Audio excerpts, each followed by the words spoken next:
I've shown the front of the box many times, but I've never really shown the process with the box. So I want to do that right now. It's not going to be a long video because it's not a very long process. Front of the box sticks out far enough, like the roof, it's an overhang. So your bees aren't getting rained on, they don't get exposed to the weather the way they do in a line strip box. Another thing is that the roof is insulated, so you don't have the respiration problems where it freezes and rains on the bees inside the box. The roof sticks out so that in the summertime, it actually shades the front of the box when the sun is high in the sky, but in the wintertime, when the sun is lower, it actually heats the front of the box, making the box warm in the winter and cool in the summer. To open it, pretty simple process. Wow, that's hard. We'll get a little bit of smoke here. Now, the brood area is generally going to be right in about this area.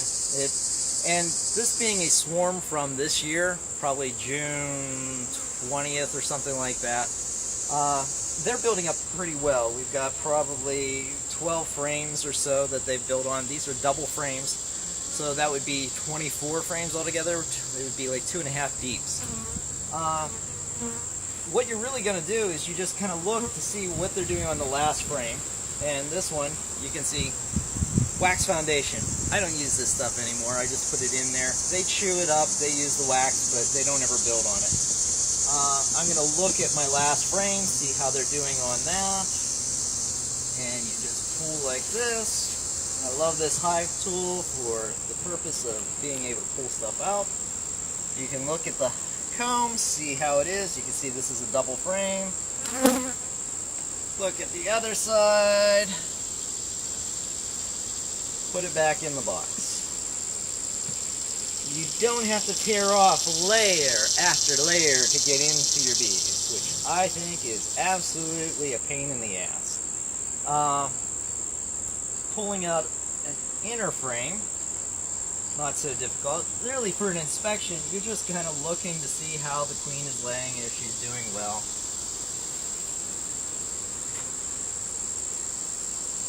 This is all hatched out brood. They're starting to put in nectar, so they're starting to get ready for the winter time. This side, the same exact thing, so they're starting to build up for winter. I can look at the other frames from inside if I want to. Everything looks good there. Slide it back in. Not really damaging the bees at all in this process. Look at this frame because this one fell apart the other day. Pull this out. Wow, well, there's the queen right there. She's a nice big sized queen. She's been laying really well. I don't know if you can see her in this small video, but she's a kind of a monster compared to everything else. And usually you can tell where the queen is based on pretty much how the bees are acting. So, pull this one right out. Good brood kind of hatching out there. She's starting to cut back on brood production as all the brood is coming out. We've got a lot of pollen here. Eggs in there, so she started laying in there too. Being that the queen is on here, I want to go in really gentle.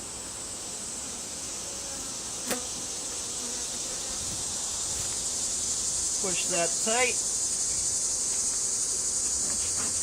Pretty much have seen enough. I'll hit it with smoke so I'm not crushing the bees as I close the lid.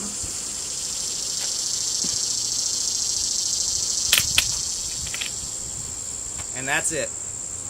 Now the way this hive is designed, and I can open this one up too, I have boards in here that separate everything. Just grab this one. I can actually keep 3 hives, 3 different colonies in one box. These things fit into the box, they separate it. In the bottom of it, peat moss. That helps absorb the moisture. It also works really well at creating the microclimate that you would have in a hollow tree. The bees go in to the box from a slot in the front. They never run across the bottom board. whenever the bees have a mite problem with these, they pull the mites off, they go down into the peat moss, they can't get back up on the bees. When people ask me, how do you fix this problem? How do you fix this problem? How do you fix this problem? My answer would really simply be, get a better box, get better bees. Okay? Beekeeping is not that hard if you do everything right. If you do one thing wrong, it's kind of the same as doing everything wrong. Now, these boxes were designed for bees first and beekeepers second.